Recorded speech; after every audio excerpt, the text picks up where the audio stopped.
Ladies and gentlemen, it does appear that VARS 2 is back at it again with another guide for weathering waves. Depending on what your perception has been of this creator in the past, I want you to let go of anything you might have moving forward, because this individual has, in my opinion, redeemed themselves, especially with some of the recent content that they've been making, particularly when it came to their overview on why nobody played John Shin. And so now they're back at it again, kind of giving us the breakdown on what the best echoes are going to be for every single character. And it looks like they've got like the timestamps and everything ready to go. This should be a quick little 12-minute guide over here. And now I'm wondering what his takes are, why everything is as it is, and whether or not there's any additional information we can provide, any gaps we might be able to fill with the React over here to provide, you know, the best point of view on what the scenario is. So with that, let's dive right on into it. Hey guys, welcome back to another Weathering Waves video. For today, I wanted to make an updated guide on the best echo set and main echo to use for each character, which I made back in version 1. Version 2 brought in 5 new echo sets to the game, all containing fairly substantial effects. Naturally, the question everyone's going to be asking is how that changes the current roster. Who wants the new echoes and who prefers to keep the old ones? In this video, I'll be going through every character in WoWA and giving you their best echo set, their best main echo, and the stats to aim for. It should be— Yeah, so I think one thing in particular people need to keep in mind is that 2.0 didn't release a lot of echo sets that are going to like change up the game for the existing roster. There are only like a couple of characters who really synergize with the new echo sets, and for the rest of the roster, it's kind of going to just be business as usual. I'm going to be honest. Like a lot of characters are going to stick with exactly what they have from 1.0, but the only differentiation or the additional thing to grind for those characters from the 1.0 characters is simply a new forecast, the Nightmare Echo. That's really the only bit of additional farming people need to do. You can view that as like, oh, I wish we had more stuff to grind, but it's also the perspective of, well, I've already grinded a lot of great stats, a lot of double crit on my existing sets, and so not having that much to grind to get the optimal performance could also be viewed as a positive for a lot of players, honestly, considering how RNG in the echo grind works. Be noted that some characters can use different echo sets depending on their role, and of course it also depends on what weapon you have on them. I'll be going through each character pretty quickly seeing as we have a lot to go through, so I'll be posting timestamps throughout the video in case you need to find a certain one. With that said and done, let's begin, and just like before, I'll be going through each element one by one. Starting in the Aero category, we have Tien, who's— I feel like this is the exact same B-roll from Mormont. This is like the exact same B-roll that we saw in a prior video. It kind of looks exactly like it. Maybe it's different, but interesting. Hey, reuse whenever possible, right? whose echo set of choice is still Sierra Gale, although he has an option for a new main echo in the form of Nightmare Monkey, which instead of a transformation is a summon, making it usable without interrupting his own rotation. It also gives 12% arrow and heavy attack damage bonus by simply having it equipped. That being said, regular Monkey is still not that bad of a choice by virtue of transform echoes typically generating more energy than summons. Either way, when in doubt, Monkey. For main stats, go either crit stat on 4 cost, arrow damage on 3 cost, and attack on 1 cost. Substats: crit first, then energy, then attack percent, and then heavy attack damage percent in that order. So what I really liked here was that he listed out the clear differences between the two echoes. One of the echoes being a summon, right, is naturally a lot easier to fit into your rotation, and chances are for most players it is going to deal more damage. However, I am not entirely sure if the take on the energy regeneration is entirely accurate. I would have liked to have seen like a comparison potentially, right? Like a comparison of how much energy the Nightmare one makes versus how much energy the transformation one, the original forecast, makes. Before, you know, kind of going in with that sort of claim, it would have been really nice to see on the screen what the big differentiations are. And obviously, I'm going to want to do the exact same thing in one of the Nightmare Echo videos that I make, but it's going to involve, obviously, you know, like farming all of them first, which is going to take a pretty fucking long time. So if that take is true, amazing. If it's not, then a little bit of an L. We'll just have to see how it all plays out over the next coming weeks. Prioritize energy up until around 120 to 130 give or take. Alto hasn't changed all that much, with the sole exception of now having access to the Nightmare Monkey if you want to build him for damage. I recommend Moon and Clouds though with the Impermanent Terror. Regardless of what set you pick, main stats go either crit stat on 4 cost, arrow damage on 3 cost, and attack percent on 1 cost. Substats go energy until 130 to 140, then crit stats followed by attack percent, and then basic or skill damage. Tianxian is almost exactly the same as Alto in that an argument can be made for you to either go full support or if you want to make it do some DPS. Let me go recheck the Alto substats real fast. Okay. Crit rate, crit damage, arrow damage percent, and attack percent. Yeah, that sounds all right to me. Basic attack damage, percent, skill damage. Well, this is the thing. You'll switch these around, and I like that he has both of them at number 4, because if you're playing Alto as a sub DPS, you're not using his basic attacks as often. You're basically using his Resonance skill and then his Forte Circuit, which both scale out skill damage a lot more as a sub DPS character. And so having that level of differentiation here, basic attack damage percent if you're on the Aero set, and then skill damage percent if you're on Moonlit Clouds, that would have been, I guess, a little bit nicer. Just to, you know, create that differentiation, really highlight the prioritization that you should have depending on what role he's playing, main DPS or sub DPS. Basic or skill damage. Jianxin is almost exactly the same as Alto in that an argument can be made for you to either go full support, or if you want to make it do some DPS, you can also do that. Once more, I prioritize support when they focus on getting her ultimate off as often as possible. So in that sense, go Moonlit Clouds with Heron or Sierra Gale with Nightmare Monkey. Crit on 4 cost, arrow damage or energy on 3 cost, depending on how good their subs are, and attack on 1 cost. For subs, go crit, energy, attack, and then liberation damage. Yang Yang once more, same thing, although compared to the previous. It would have been nice to see why she needs an energy. I would have put up a comparison between her energy cost on her liberation, because if your character, right, has like a 100 resonance energy cost on their liberation, that's not something that really... Okay, so resonance cost 150, right? That's 50% more than some characters in the game, where a character like Sanhua or Yang Yang only has a 100 energy cost on their liberation. John Shin's is literally 50% more. And so just highlighting that in the overview of like why you would want something like, you know, again, arrow damage percent versus energy here, and then why you're prioritizing energy regen a lot over here in the substats, that would have been, you know, just a nicer thing to add, because it's like, okay, like some people are going to have questions about this because Altos was like energy regen first and foremost over here, and then in Jianxin it's only in the number 2 slot. And so for her, again, it's like it doesn't really matter too much what's on her most of the time. I would have also listed potentially a support or shielder build where you're focusing more on her tanking ability, because Jianxin, her entire shield scales with attack, and all of her healing scales with attack as well. So potentially highlighting a like tank build where she's supposed to, you know, sustain as much as possible for your team with like, you know, attack in every single cost was another potential possibility as well for her, especially if you're running something like Moonlit or Rejuvenating Glow. Liberation damage.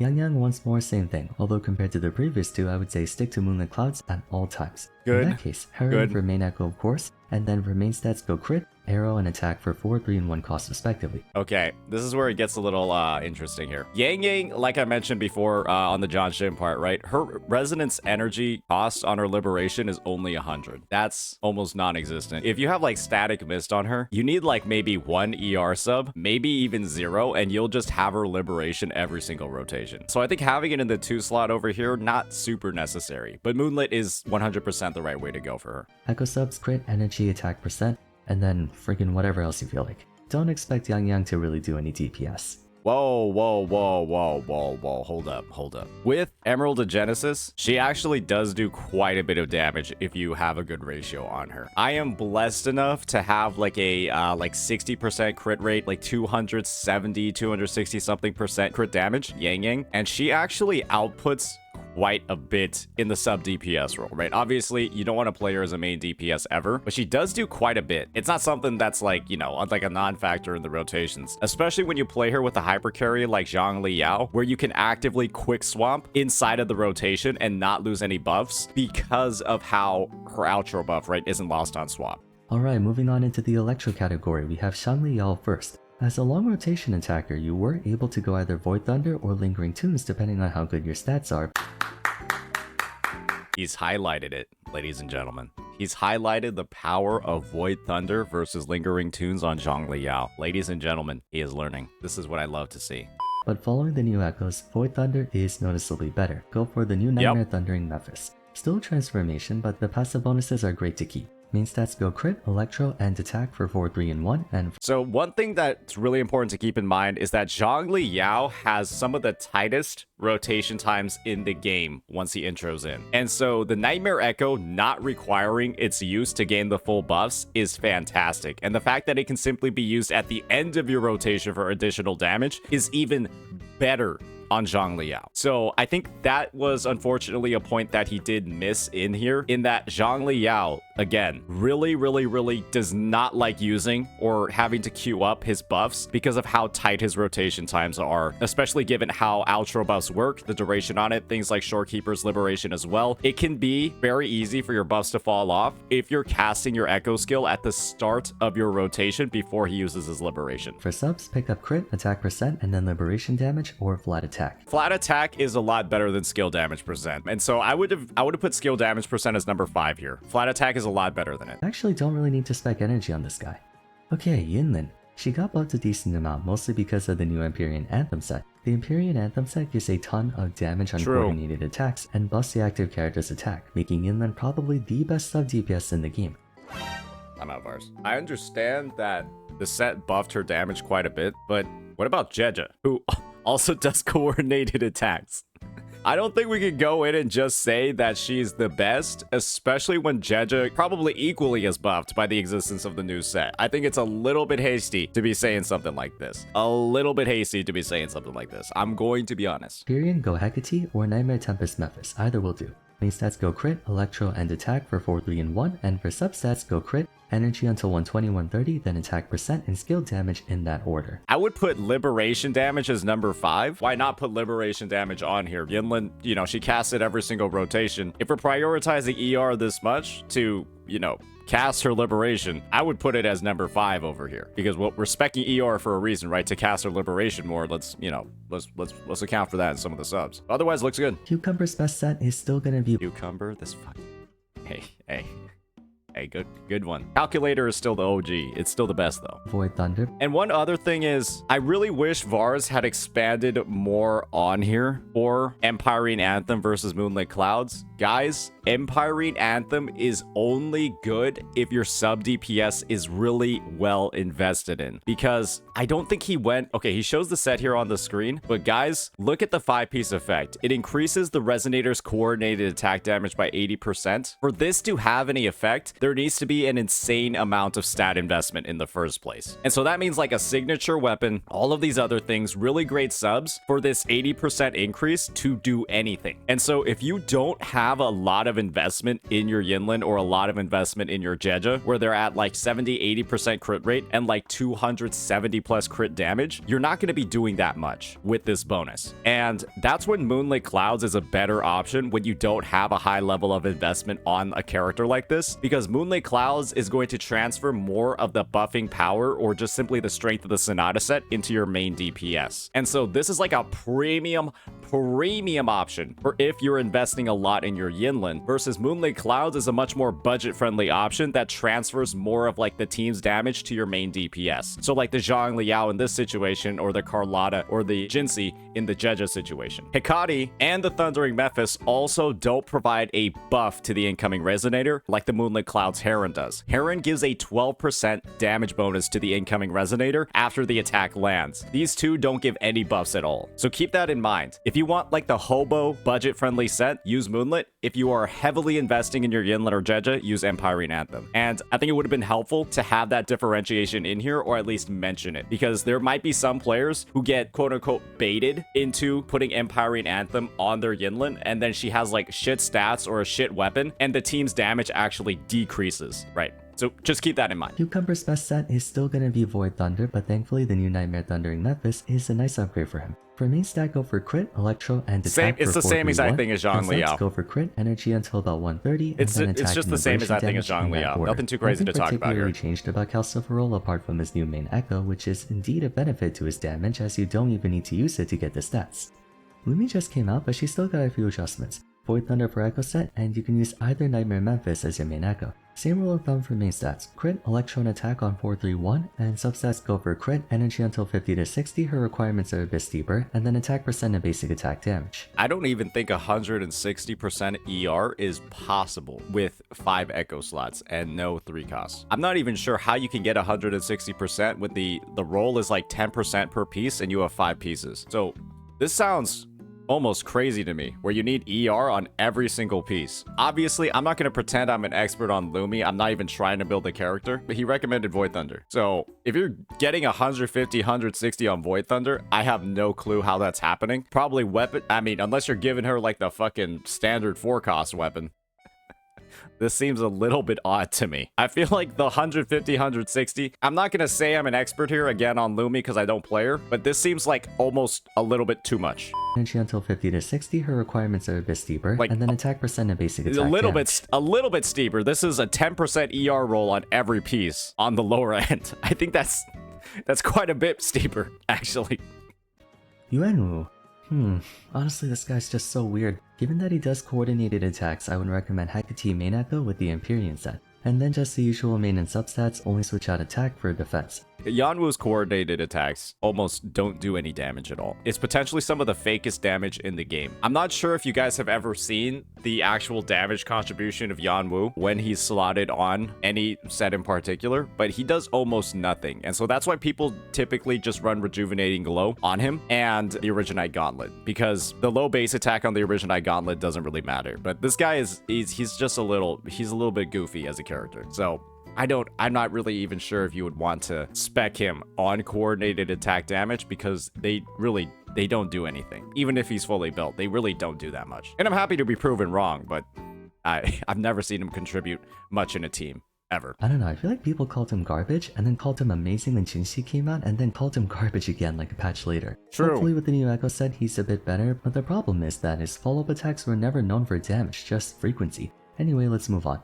Continuing into Fusion, we have Changli. Changli got a nice... Yeah, so I would have mentioned the Rejuvenating Glow set for him in the Originite Gauntlet build, if we're also saying that his coordinated attack damage is garbage. That would have been the ad here. Buff in the form of Nightmare Inferno Rider. Previously, her main issue is that she had no good main echo to use. Now True. she does. We're still using the... Yes, this new Nightmare Echo, it would have been nice to show the effects. This buffs resonant skill damage and fusion attack or fusion damage while simply being put in the main slot. You don't have to activate it, you don't have to do anything. You could still use its like glizzy riding form where you go super fast. But yeah, it's resonant skill damage buff. The Molten Rift set, and for main stats go crit, fusion, and attack on 431, and for subs go crit, energy until 110. I feel like Chang Li benefits a lot from ER. Then again, you know, I'm considered the worst Chang Li player in NA, but I feel like she benefits almost way more from ER than any other character in the game. Like, ER is actually one of her most important stats. Chang Li mains, all three of you, I'm right?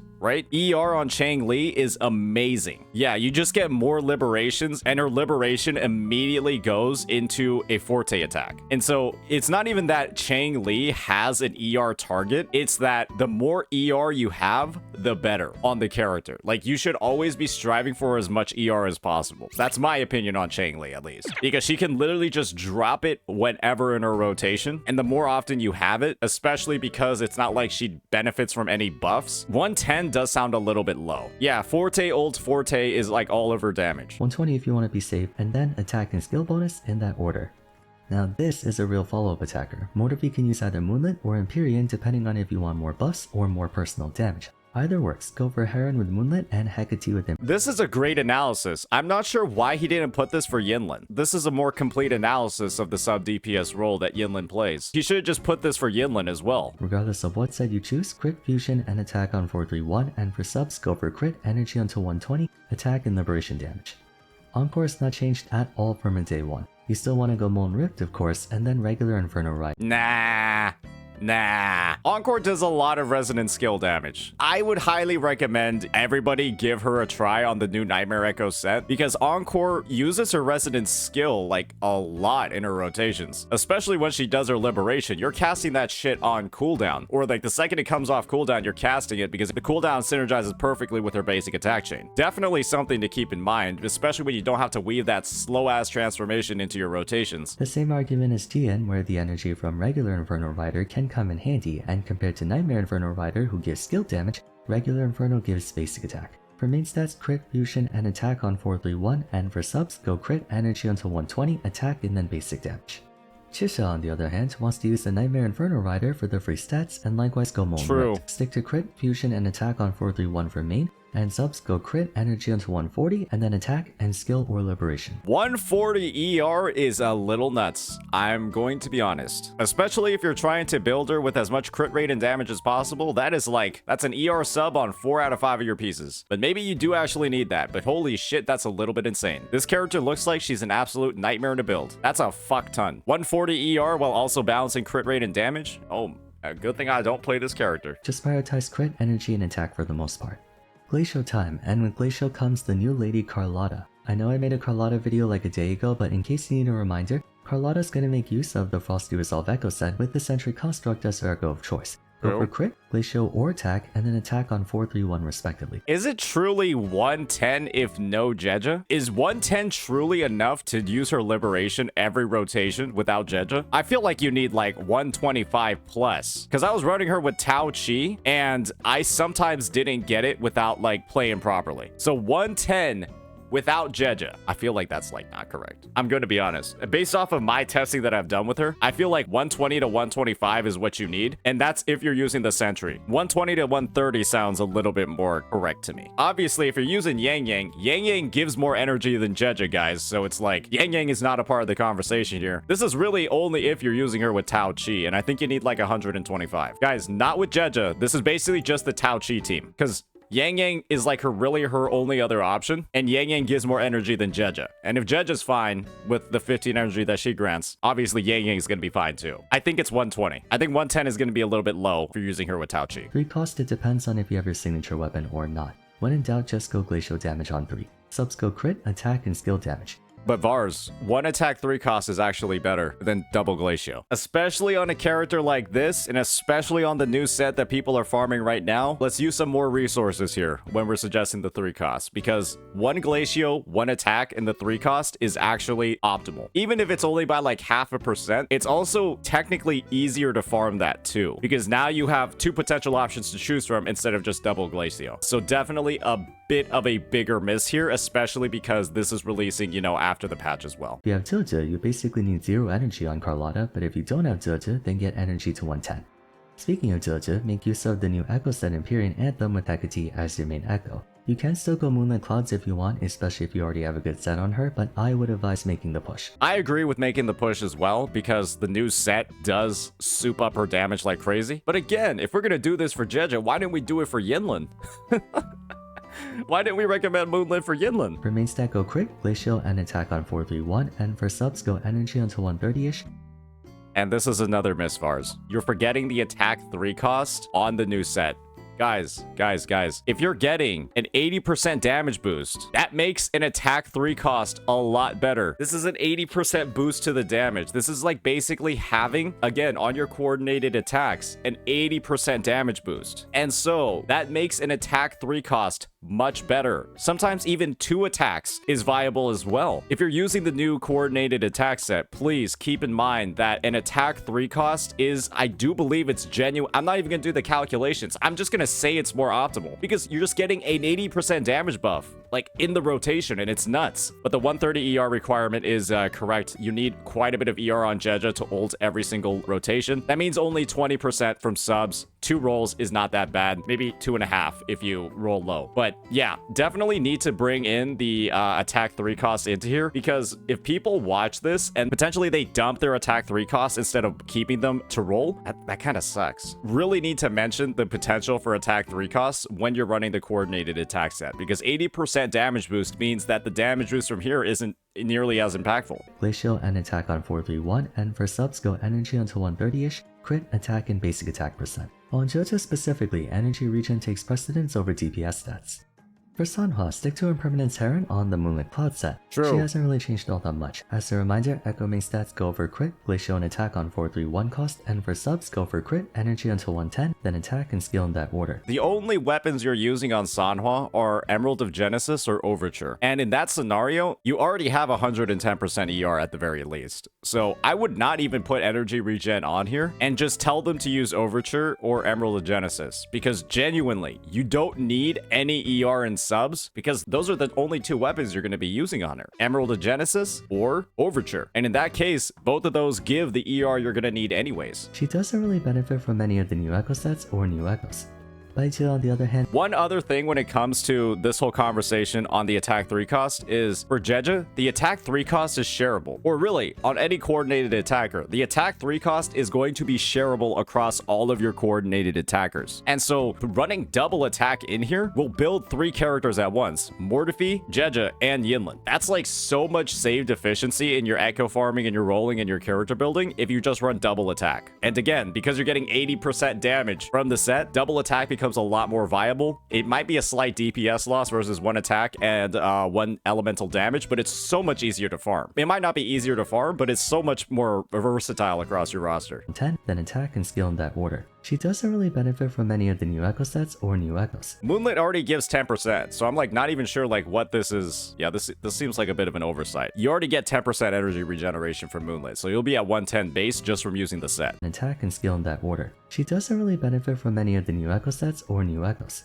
Baijiu, on the other hand, has been altered a small amount since 1.0. Not because of 2.0, but because of 1.3. Rejuvenating glow set, of course, but you can choose either Bellborn Chiuchelon or the Fallacy of No Return, Shorekeeper Fair. cycle. Regardless, healing bonus or HP on 4 cost, energy on 3, and HP on 1. For subs, energy, energy, energy, energy, and then HP. She's the easiest character to build bar none.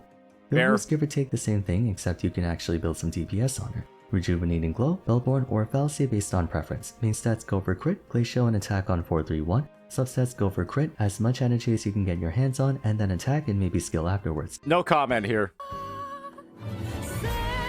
It's a strange combination of healing and DPS. Predictably, and unfortunately, Lingyang has not changed at all. Despite there being a new Glacio set, he is not compatible with it, so back to the usual. Freezing, Frost, or Lingering Tunes, whichever you prefer. Then for the Glacio set, go for Lampy Lumen, or the Lumiscale Construct if you have trouble with swap cancelling. Mech Abomination for Lingering Tunes. For main stats, go crit, Glacio, and attack on 4, 3, and 1, and for subs, crit, energy until 120 I'd say, attack, and then basic.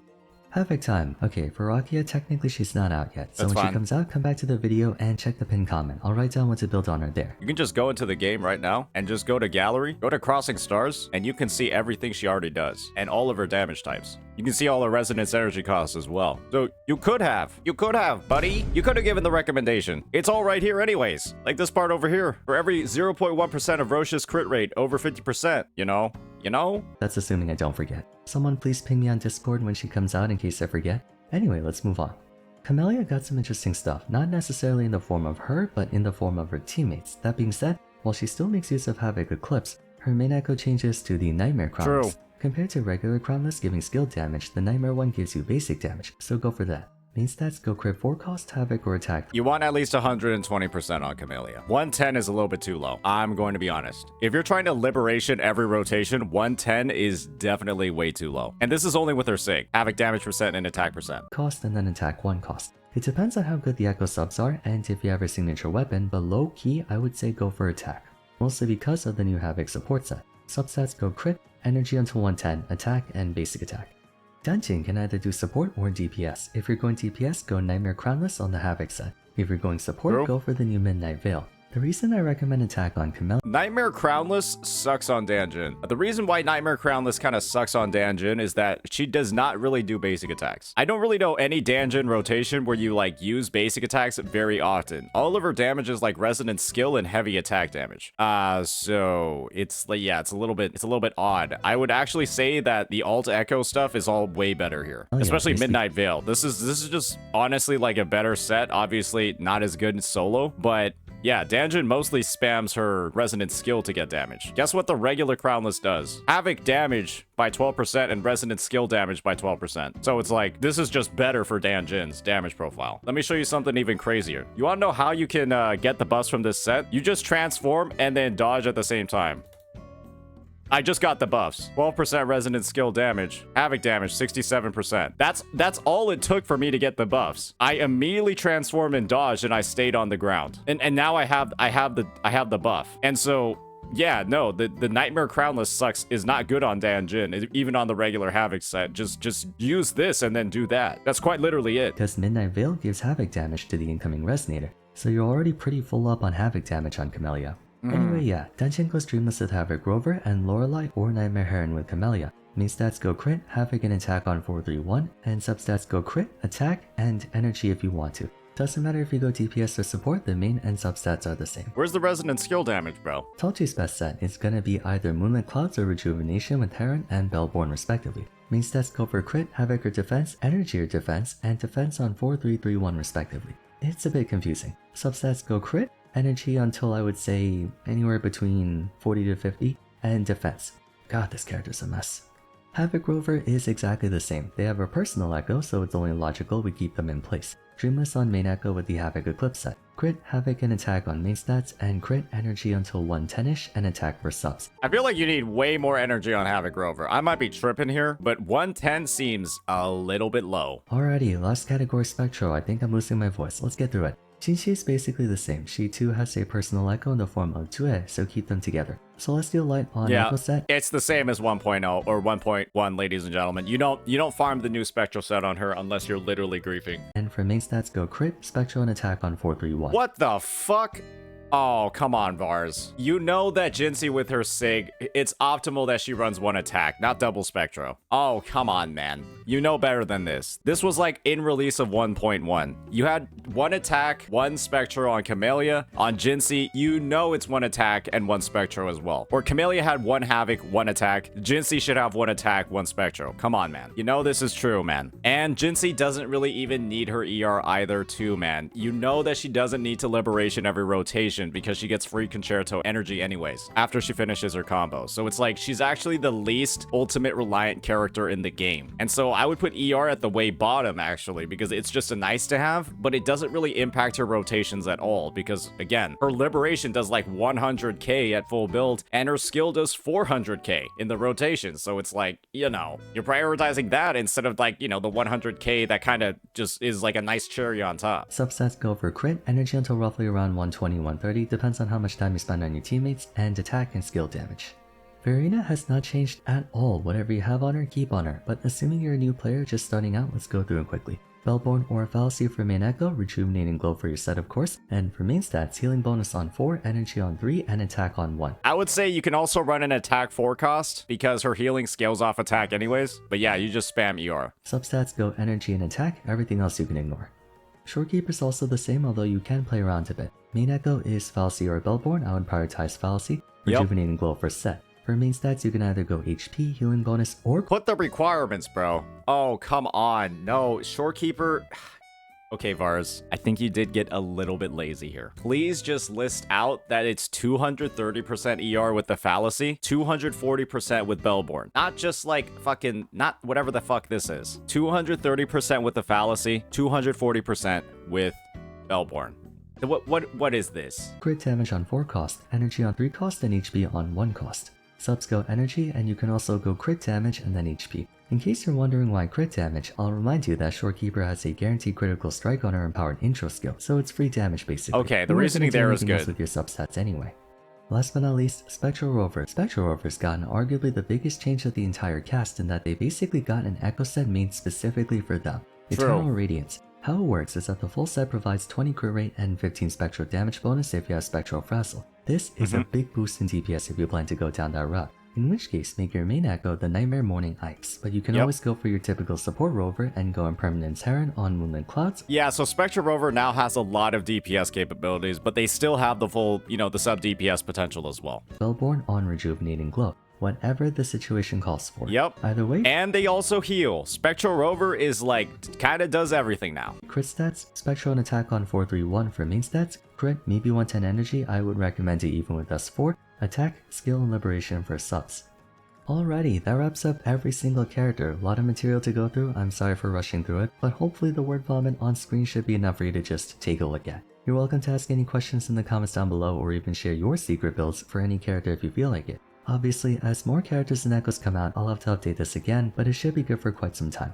Yeah, so my take is a lot of the information was correct, but I really wish there was some additional reasoning provided, especially for like the differences between sets, really highlighting the strengths of some sets more at different investment levels and whether or not people should actually be making the plunge wave plate wise to farm for specific things. And there was some incorrect things as well, like with the whole Jinxi build, like she wants one attack and one Spectro. And there were like, you know, some echo suggestions that I think were leaning too much into the new things versus just looking at the value of the old things, like with Dan Jin. But overall, I think that this was, you know, a pretty solid guide. But yeah, if you're like a new player coming in with, you know, that isn't trying to dive into the details, I think if you stuck with most of the stuff that was in here, you'll do just fine. You'll clear all the content. But, you know, especially stuff with like the coordinated attack set, highlighting the weaknesses of that set as well, especially depending on your investment, is definitely something super helpful, even for newer players, right? Knowing that Jeja is on banner as well. It was very general, but it's meant to be a short guide. But hopefully the depth that I've been able to provide in this walkthrough kind of helps, again, like fill in some of the gaps in the reasoning. I'll give that a like because I did think he covered a lot of important details, but like I mentioned before, could have dove a little bit deeper to explain some of the reasoning, and you know, there were some things that